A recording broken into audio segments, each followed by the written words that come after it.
जय हिंद साथियों, मैं अनुज कुमार आप सभी का एग्री न्यूज के ऑनलाइन प्लेटफॉर्म पर स्वागत करता हूं। आज का हमारा जो वीडियो होने वाला है यानी कि जो हमारा टॉपिक होने वाला है वो है हमारा कौन सा होने वाला है आपका, आप यहाँ पर पढ़ भी चुके होंगे और थंबनेल में भी पढ़ चुके होंगे, लेकिन यहाँ पर उससे पहले मैं थोड़ा बता देता हूँ। आज का हमारा जो टॉपिक होगा वो विस्तृत उत्तरीय प्रश्न होगा, यानी कि जो हमारे लॉन्ग प्रश्न होते हैं जो 6 नंबर के आते हैं। कैसे 6 नंबर में आते हैं, 6 नंबर में प्रश्न आएंगे, ठीक है। 6 नंबर का प्रश्न होगा, उनके बारे में बात करेंगे जो कि इंपॉर्टेंट है, ठीक है। यहाँ पर बात करेंगे विस्तृत उत्तरीय प्रश्नों की जो इंपॉर्टेंट विस्तृत उत्तरीय प्रश्न बन सकते हैं और इस बार में बोर्ड एग्जाम में आ सकते हैं, अति संभावित, उन सभी के बारे में बात करते हैं। पिछली बार भी मैंने इस प्रकार की वीडियो बनाई थी और इसका बहुत अच्छा रिस्पॉन्स भी रहा था और पेपर में क्वेश्चन भी इस आइजा सच फंसे हुए थे, ठीक है। आपको यकीन ना हो रहा हो तो आप लोग जो प्रीवियस ईयर पेपर की जो हमारी है वीडियोज 2023 की, उसमें जाकर आप लोग देखिएगा, बच्चों के कमेंट आपको देखने को मिल जाएंगी, ठीक है, जाकि आपको विश्वास हो सके। तो आप निश्चिंत होकर जो मैं आपको बताने वाला हूँ उसको ध्यानपूर्वक समझिएगा और मैं जो उसके पीछे का लॉजिक बताऊंगा कैसे आपको तैयार करना है विस्तृत उत्तरीय प्रश्न। ऐसा नहीं कि खाली कोई बता दिया कि आपको किताब से बस पहुंचे आप पूरा छाप डाले, ऐसा नहीं है। अब कैसे उसको तैयार करना होगा वो आपको इसी तरीके से मैं बता दूंगा, ठीक है। देखिए यहाँ पर हम बात किसकी करेंगे, सिर्फ और सिर्फ क्वेश्चन की बात करेंगे। आंसर के लिए क्या करेंगे, आंसर के लिए मैं पर्टिकुलर एक टॉपिक उठाऊंगा, यानी कि एक टॉपिक जिस टॉपिक से वो प्रश्न होगा उस टॉपिक को उठाऊंगा, उसको मैं कंप्लीट करा दूंगा एक वीडियो में, वो भी एक ही वीडियो में होगा, ठीक है। तो उससे क्या होगा, तुम्हारा एक वीडियो में एक जो है आपका विस्तृत उत्तरीय प्रश्न तैयार हो जाएगा। अब उसमें विस्तृत उत्तरीय भी आपका कवर हो जाएगा। अब जो भी मतलब कि उस पूरा टॉपिक जब आपको समझ में आ जाएगा तो उसमें जितने भी उससे बनने वाले क्वेश्चन होंगे, चाहे अति हो लघु हो कोई भी हो, तो आपके उसमें कवर होंगे, ठीक है। Got it my point. चलिए वीडियो को अब शुरू करते हैं। सबसे पहले अपनी जो माँ सरस्वती है उसका वंदन करते हैं, उसके बाद यहाँ से स्टार्ट करते हैं। तो माँ सरस्वती से यही कामना करते हैं कि जो मैं आपको क्वेश्चन बताने वाला हूँ तो वो आपके पेपर एग्जाम में जो है आपके ऐसा देखने को मिले, ऐसी अनुकंपा उनकी बनी रहे, ठीक है।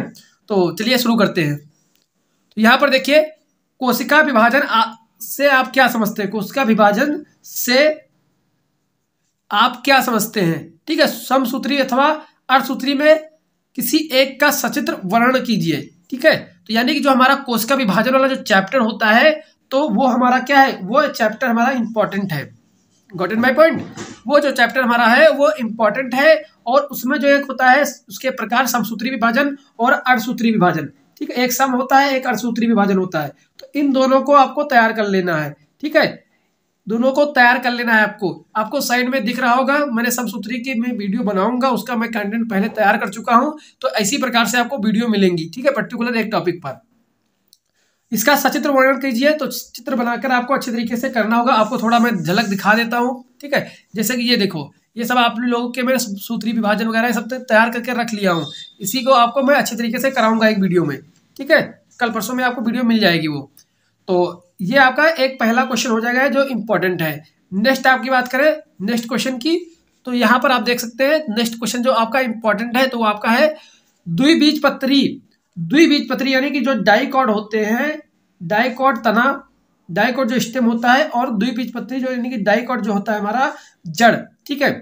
आप कहोगे सर जी ये क्या होता है, तो द्विबीजपत्री कौन होते हैं, जैसे कि दलहनी फसलें जितनी हुई होती हैं, ठीक है, जिनके बीच में दो बीज होता है वो 2 भागों में बट जाता है बराबर, ठीक है। उसमें 2 दल होते हैं, जैसे दाल है, अरहर की है, उर्द की है, ठीक है, मटर है, चना है, सब क्या दलहनी फसलें हैं। वहीं पर धान गेहूं ये सब क्या है, तो ये एक बीजपत्री अन्न वाली फसलें हैं। इनमें जो है द्वितीयक वृद्धि में काग एधा इंपॉर्टेंट है। कैम्बियम, ये एक क्वेश्चन में जो निश्चित उत्तरीय प्रश्न आता है उसमें भी पूछा जाता है कैम्बियम, ठीक है। के बनने की क्रिया की तुलना निम्नांकित चित्रों की सहायता से कीजिए। मतलब कुछ आपको चित्र होंगे उसके द्वारा मतलब कि चित्र बनाना होगा, उस पर नाम भी उसको लिखने होंगे, उसके द्वारा इसे बताना है, ठीक है। तो इसमें आपको ध्यान यही रखना है कि आपको जो क्वेश्चन पेपर मिलेगा, ठीक है, क्या होता क्या है, आपको क्वेश्चन तो आता है लेकिन क्या होता है जब क्वेश्चन पेपर आप देखते हो तो पूरा पेपर देखते हो कि ये क्वेश्चन जब पढ़ते हो देखते हो क्वेश्चन तो बहुत बड़ा है, इतना बड़ा क्वेश्चन है, तो वो क्वेश्चन एक्चुअली वो उतना बड़ा होता नहीं है, वो कई सारे पार्टों में ब्रेक होता है सॉरी, मतलब कि बहुत छोटे छोटे उसमें क्वेश्चन होते हैं, उनको साथ में जोड़ा जाता है। अब से यहाँ पर ही देख सकते हो, यहाँ पर से द्विबीजपत्री तना, द्विबीजपत्री जड़ के द्वितीयक वृद्धि में काग एधा को बनने की क्रिया, ठीक है, क्रिया पूछ सकता है, उसके बाद मतलब चित्र भी पूछ लिया, साथ में जोड़ दिया एक चीज, इसी की पूछ लिया, इसका महत्व क्या है वो भी इसी में जोड़ देता है। इस प्रकार से वो अलग हो जाता है, थोड़ा बड़ा आपको देखने को लगने लगता है, लेकिन ऐसा होता नहीं है। ठीक है, तो वो क्वेश्चन बहुत आसान होते हैं, सिर्फ आपको देखने के उसकी जो लेंथ है या उसके ज्यादा बड़ा होने से आपको घबराना बिल्कुल ही नहीं है। ठीक है, नेक्स्ट क्वेश्चन की ओर चलते हैं। नेक्स्ट क्वेश्चन आपका है प्रश्न नंबर 3, जो कि प्रकाश संश्लेषण के वर्णक कौन कौन है। प्रकाश संश्लेषण के वर्णक जो होते हैं वो कौन कौन से होते हैं, जैसे क्लोरोफिल है, कैरोटेनॉइड्स है। ठीक है, ये सभी वर्णक होते हैं। ठीक है, प्रकाश द्वारा भोज्य पदार्थ निर्माण विधि सचित्र वर्णन कीजिए। अब देखो यहाँ पर कैसे घुमाया आपको, प्रकाश का भोज्य पदार्थ निर्माण, यानी कि जो उसमें ग्लूकोज बनता है, ठीक है, भोजन जो बनता है वो कैसे बनता है, प्रकाशिक अपक्रिया, अप्रकाशिक अपक्रिया। अगर यूं कहें कि आप पूरा चैप्टर जो है प्रकाश संश्लेषण का अच्छी तरीके से पढ़ ले, ठीक है, उसकी प्रोसेस पढ़ ले, प्रकाशिक अपक्रिया क्या होती है, अप्रकाशिक अपक्रिया क्या होती है, ये सब चीजें उसमें पढ़ ले, वो चित्र बना ले, प्रैक्टिस कर ले एक बार, तो बस वही लिखना होता है। समझ में आ रही मेरी बात, वही लिखना होता है, क्वेश्चन की लेंथ पर आप मत जाइएगा। ये सब मैं कराऊंगा, जो मैं बता रहा हूँ ये सारे क्वेश्चन मैं कराऊंगा, सॉल्व कराऊंगा, विथ आंसर कराऊंगा।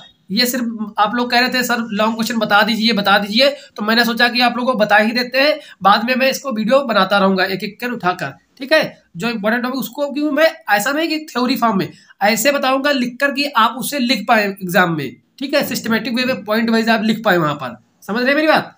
तो इसमें और क्या पूछा है, प्रकाश संश्लेषण को प्रभावित करने वाले कारक। अब प्रकाश संश्लेषण को कौन प्रभावित करता है, जैसे कि ताप प्रभावित करता है, या जलवायु प्रभावित करती है, या पत्ती का क्षेत्रफल प्रभावित करता है, पत्ती का कलर प्रभावित करता है, ये सब चीजें। ठीक है, तो ये सभी इसमें। और क्या इसका महत्व क्या होता है इसका, अब इसका क्या महत्व है प्रकाश संश्लेषण का, यानी कि प्रकाश संश्लेषण जो होता है उससे हमें क्या लाभ है, यानी कि उससे हमारे क्या फायदे होने वाले हैं, यानी कि उसका महत्व क्या है हमारे जीवन में। ठीक है, ऐसे करके आप बना सकते हो। ठीक है, नेक्स्ट क्वेश्चन की ओर चलते हैं। नेक्स्ट क्वेश्चन आपके सामने ये रहा है, ये कुल से आपका क्वेश्चन बन जाएगा। क्रूसीफेरी कुल के विभेदक लक्षणों का वर्णन कीजिए। यानी क्रूसीफेरी जो कुल होता है जिसमें कि आपका कौन सा आता है पौधा, सरसों आता है।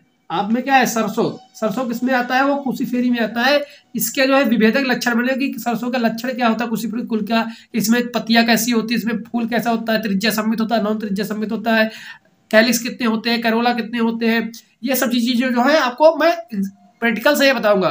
कुल वाला जो चैप्टर है ये मैं कराऊंगा प्रैक्टिकल से, ताकि आप उसे, मैंने जैसे कि मैं यहाँ पर पौधा लेकर आऊंगा, अभी सरसों का पौधा होगा नहीं। ठीक है, अभी ये जब जनवरी तुम्हारे पेपर से पहले तो आराम से फूल आ जाएंगे।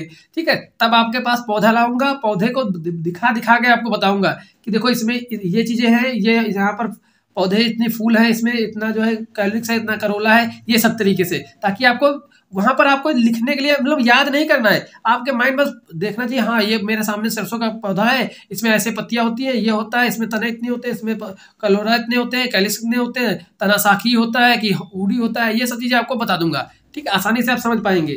ठीक है, तो क्रूसीफेरी कुल का जो है लक्षण कैसे होते हैं, इसका पुष्प सूत्र क्या होता है, पुष्प आरेख बनाना आपको सीखना होगा। पुष्प आरेख कुल के पौधों के वनस्पतिक नाम, यानी कि इस कुल में और कौन कौन से पौधे आते हैं, ठीक है, उनके आर्थिक महत्व क्या है, इसके कुल के कौन कौन से पौधे आते हैं, उनके आर्थिक महत्व क्या है, ये भी आपके क्वेश्चन बन जाते हैं यहाँ से। ठीक है, अब इसमें से पौधे की अगर हम बात करें नॉर्मली, तो आपका इसे पत्ता गोभी है, पत्ता गोभी, फूल गोभी,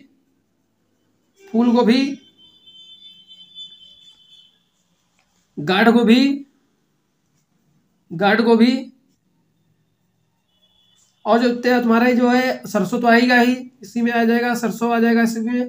ठीक है, आप देखते होंगे उसके बोलते हैं उतहिला या तोराई, मतलब वो तोराई नहीं है जो रिच गार्ड वगैरह नहीं, वो नहीं, उसको कंफ्यूज हो जाओगे इसमें, चलो इसको छोड़ो। और इसमें रख लेना ब्रोकली।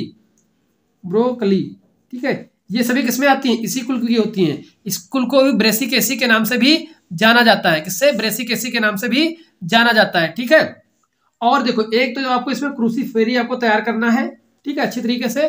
दूसरा जो है आपका पोएसी भी जो इंपॉर्टेंट है कुल। ठीक है, ये दो कुल मैं आपको बता रहा हूँ, कुल तो आप में एक मालवेसी भी होगा, एक आपका सोलेनेसी भी होगा। ठीक है, तो इसमें सबसे इंपॉर्टेंट अगर बात करें तो आपको ये क्रूसीफेरी और पोएसी, ये दोनों जरूर तैयार कर लेनी है। ठीक है, एक क्रूसीफेरी, एक पोएसी, ये तुमको तैयार कर लेना है, ज़्यादा आपको है नहीं, ज़्यादा आपको क्वेश्चन नहीं बताऊं, जो भी सटीक है मतलब जो ज़्यादा उसकी प्रोबेबिलिटी हो आएगी। यहाँ से अगर आप इसको तैयार कर लेते हो, ठीक है, तो आपके चाहे लघु में फंसे, ठीक है, लघु में या फिर आपके दीर्घ में, ठीक है, कहीं ना कहीं आपके जो है आपको क्वेश्चन यहाँ से जरूर ही मिलेगा। ठीक है, मान लो सभी तो उसमें आएंगे नहीं आपके दीर्घ में, क्योंकि मैं इतने क्वेश्चन अभी बताऊंगा आगे। ठीक है, तो बाकी आप ये मत सोचिए कि ये मैं पढ़ लूंगा तो ये हमारा नुकसान होगा, ऐसा नहीं है। अगर मान लो इसमें ये वाला क्वेश्चन आपका प्रकाशन से आपका उसमें विस्तृत में नहीं आया है तो ये दीर्घ लघु में आ सकता है। ठीक है, तो ये जो चैप्टर है ये आसानी से पढ़िएगा, बहुत ध्यानपूर्वक पूरे पढ़िएगा, इन्हें मत छोड़िएगा। ठीक है, मैं ये बता रहा हूँ, इन्हें तो मत ही छोड़िएगा। ठीक है, ये आपका पोएसी कुल इसमें इंपॉर्टेंट है आपका, जानते हैं इसको और किस नाम से जानते हैं, तो इसे ग्रेमिनी कुल भी कहते हैं, ग्रेमिनी कुल भी कहते हैं या घास कुल भी कहते हैं, घास कुल।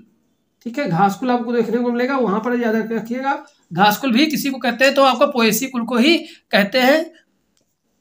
नेक्स्ट क्वेश्चन है, अब चैनल को सब्सक्राइब करो पहले, हाँ जल्दी करो, मुझे पता है कि आप लोग नहीं करते हो, वीडियो देखते हो लेकिन सब्सक्राइब नहीं करते। ये लाल कलर का बटन नहीं से दबाओ, जल्दी दबाओ, जल्दी दबाओ, फिर मैं शुरू करूँ, दबा दो जल्दी, दबा दिया, घंटी भी दबा देना। ठीक, अब नेक्स्ट देखिए, नेक्स्ट क्वेश्चन आपका जो है वो क्या है, नेक्स्ट है प्रोकैरियोटिक कोशिकाओं तथा यूकैरियोटिक कोशिकाओं में विभेद कीजिए, डीएनए का द्विगुणन और अनुवादन। अब द्विगुणन को क्या बोलते हैं, डुप्लीकेशन, डुप्लीकेशन, एक डीएनए से दूसरा डीएनए जो बनता है उसी को बोलते हैं क्या, डुप्लीकेशन। अनुवादन को क्या बोलते हैं, इसे ट्रांसक्रिप्शन बोलते हैं, ट्रांसक्रिप्शन। इसको भी बहुत मस्त तरीके से आपको बताऊंगा, बिल्कुल ट्रिकी अंदाज में। डीएनए के डबल हेलिक्स मॉडल, ठीक है, जो वाटसन एंड क्रिक ने दिया था, ये यहाँ से देखो, यहाँ पे 3-4 आपके पॉइंट इसी में जोड़ के बना दिया गया है। ठीक है, तो इस प्रकार से आप लोगों में क्वेश्चन पूछे जाते हैं, जिससे आपको घबराना बिल्कुल ही नहीं है। ठीक है, वो क्या करता है, वो ऐसा जांचना चाहता है कि तुम्हारा पूरा सिलेबस है कवर है कि नहीं है। ठीक है, अब तुम पढ़ोगे यार कोशिकाओं और प्लस प्रोकैरियोटिक यूकैरियोटिक मुझे पता है, लेकिन डीएनए द्विगुणन ये कहाँ से आ गया। ठीक है, तो ये घबराना नहीं, आपको ये आ रहा है तो पहले ये लिखो। ठीक है, ऐसे पॉइंट आउट करो, समझ रहे हो। तो ये भी इंपॉर्टेंट है, ये द्विगुणन वगैरह, इसको तुम अभी बता देता हूँ 2 मिनट में आपको। ठीक है, ये तुम्हारा डीएनए है, ठीक है, डीएनए से आपका बनता है आरएनए, और यहां से आपका बनेगा आपका प्रोटीन। ठीक है, ये प्रोटीन हो गया। ठीक है, देखो ऐसे चक्र चलता है। अभी 2 मिनट में आप इसे सीख जाओगे, द्विगुणन क्या है, अनुवादन क्या है। देखो डीएनए से जब डीएनए बनता है, ठीक है, जब डीएनए से डीएनए बनेगा तो क्या होगा, डुप्लीकेशन, डुप्लीकेशन, ये हो जाएगा द्विगुणन।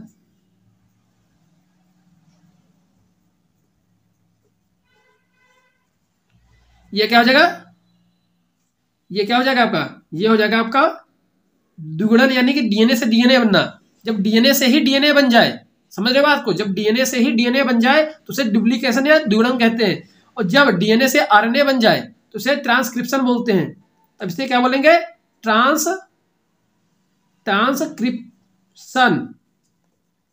ट्रांसक्रिप्शन बोलेंगे। ठीक है, जब डीएनए से जब आरएनए बनता है तो ट्रांसक्रिप्शन बोलते हैं, जब आरएनए से प्रोटीन बनती है तो इसे क्या बोलेंगे, ट्रांसलेशन,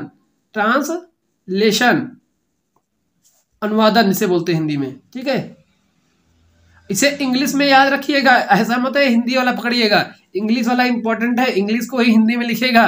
ठीक है, तो कंफ्यूज हो जाओगे। तो ट्रांसक्रिप्शन याद रखिएगा, उधर ट्रांसलेशन याद रखिएगा, इधर डुप्लीकेशन भी याद रखिएगा। ठीक है, हिंदी वाले चक्कर में मत पड़िएगा यहाँ पर, क्योंकि आप धोखा खा जाओगे। फिर डीएनए से जब डीएनए बनेगा डुप्लीकेशन, जब डीएनए से आरएनए बनेगा ट्रांसक्रिप्शन, जब आरएनए से आपका प्रोटीन बनेगा तो ट्रांसलेशन हो जाएगा। ठीक है, गॉट माय पॉइंट। तो ऐसे ही आपको नोट्स तैयार करवाऊंगा, ऐसा नहीं है कि पूरा थ्योरी आपको मैं, देखो एक लाइन में तुम्हारा ये पूरा यहाँ से यहाँ तक कवर हो गया, पूरा हो गया। इसी प्रकार से आपको मैं नोट्स प्रोवाइड कराऊंगा। बस आपको क्या चाहिए, मुझे भी सपोर्ट करिए, आप लोग अपने दोस्तों तक शेयर करिए। जब आप लोग शेयर करते हैं, कमेंट करते हैं, तो मुझे भी मोटिवेशन मिलता है। अब मान लो आप, मैं इतनी मेहनत करूंगा, आप लोग जब सपोर्ट नहीं करोगे, व्यूज नहीं आएगा, तो मुझे भी डिमोटिवेट होगा कि यार इतना मेहनत करता हूँ तब भी कुछ हो नहीं रहा है। ठीक है, तो प्लीज आप लोग भी सपोर्ट करिएगा। ठीक है,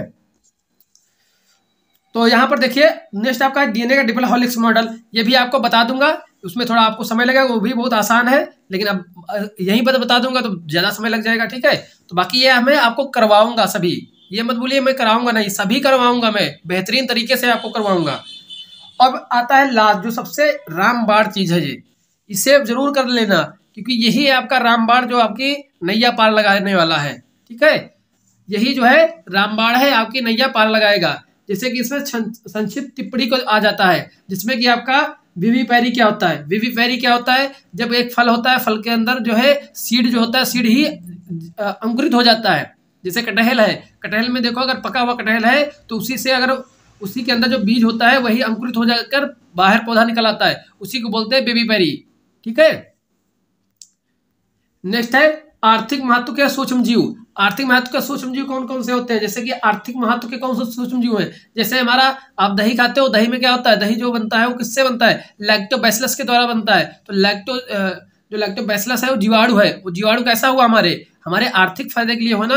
अब आर्थिक फायदा कैसे, अब दूध से तुम दही बना रहे हो, दही बनाकर तुम बेच रहे हो, तो ये आर्थिक तुम्हें लाभ मिल रहा है कि नहीं मिल रहा है। तो सूक्ष्म जीव क्या है, हमारे लाभकारी भी होते हैं, कुछ हानिकारक भी होते हैं। तो हम यहाँ पर बात किसी करेंगे, लाभकारी की बात करेंगे। अब सूक्ष्म जीवों में आपका जीवाणु आ जाएगा, आपका कवक आ जाएगा। कवक की अगर बात करें तो पेनिसिलिन जो एंटीबॉडी है, ठीक है, तो वो क्या है, पेनिसिलिन कहाँ से प्राप्त किया जाता है, फंगस से प्राप्त किया जाता है। वो फंगस क्या है, वो सूक्ष्म जीव है, तो वो भी हमारा आर्थिक महत्व का हो जाएगा।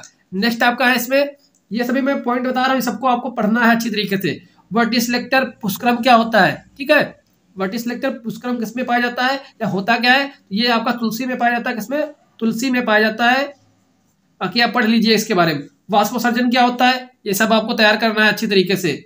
अभी यहाँ पर बताना चाहूँ तो बहुत बता सकता हूँ, लेकिन थोड़ा वीडियो लॉन्ग हो जाएगा, कोई मतलब तो है नहीं। इसको मैं जब सेपरेट बता रहा हूँ आपको, मैं पढ़ाऊंगा तो आप टेंशन लेने की बात ही जरूरत ही नहीं आपको। ठीक है, बिंदु श्रावण भी आपको बताऊंगा। द्विनिषेचन आपको तैयार करना है। लवक, लवक क्या होते हैं, ठीक है, अब आप खोजिएगा लवक क्या होते हैं। ठीक है, आपसी शोषण क्या होता है, ठीक है, और यहाँ पर देखिए जैव उर्वरक, ठीक है, जैव उर्वरक। प्रकीर्णन क्या होता है, ठीक है, प्रकीर्णन क्या होता है, ये निषेचन वाले चैप्टर में आपको मिलेगा। ठीक है, बेसल बीजांड क्या होगा, ये भी आपको वही चैप्टर में मिल जाएगा। आपको चैप्टर में बता दे रहा हूँ कहाँ ये मिलेंगे आपको, अगर आप पढ़ना चाहें। माइटोकांडिया, ये कोशिका वाले चैप्टर में आपको मिल जाएगा। ये भी आपको कोशिका वाले चैप्टर में लवक मिल जाएंगे। इसी के अंदर आते हैं आपके हरे लवक, ठीक, वर्णी लवक, ये सभी चीजें। ठीक है, तो ये टोटल मैंने यहाँ पर बता दिया हूँ। अब आप लोगों को इसे तैयार कर लेना अच्छी तरीके से। बाकी मैं इसकी जो है लॉन्ग क्वेश्चन का जो आंसर है ये सब मैं प्रोवाइड कराऊंगा। आप निश्चिंत रहिए, मैं प्रोवाइड कराऊंगा। बस आप लोग कह रहे थे जल्दी सर अपलोड करिए, इसलिए मैंने कर दिया है। बाकी मैं आपके सारे लॉन्ग क्वेश्चन के आंसर मैं प्रोवाइड कराऊंगा। आप निश्चिंत रहिए। आप लोगों के लिए यहाँ पर बेस्ट ऑफ लक बोलता हूँ, क्योंकि यही आपके बोर्ड एग्जाम में छपने वाले प्रश्न है। ठीक है, ये सभी जो है आपके बोर्ड एग्जाम में छपने वाले प्रश्न है, ये याद रखिएगा। ठीक है, इसे जरूर तैयार कर लीजिएगा। ठीक है, तो ये आप ध्यान रखिएगा, इसी से आप तैयार कर लीजिएगा। आपका विस्तृत क्वेश्चन जो है आपके यहीं से आपके फंस जाएंगे सभी। ठीक है, मिलते हैं नेक्स्ट वीडियो में। तो तब तक जय हिंद, जय भारत। लाइक सब्सक्राइब करना मत भूलिएगा, अपने दोस्तों से जरूर शेयर करिएगा।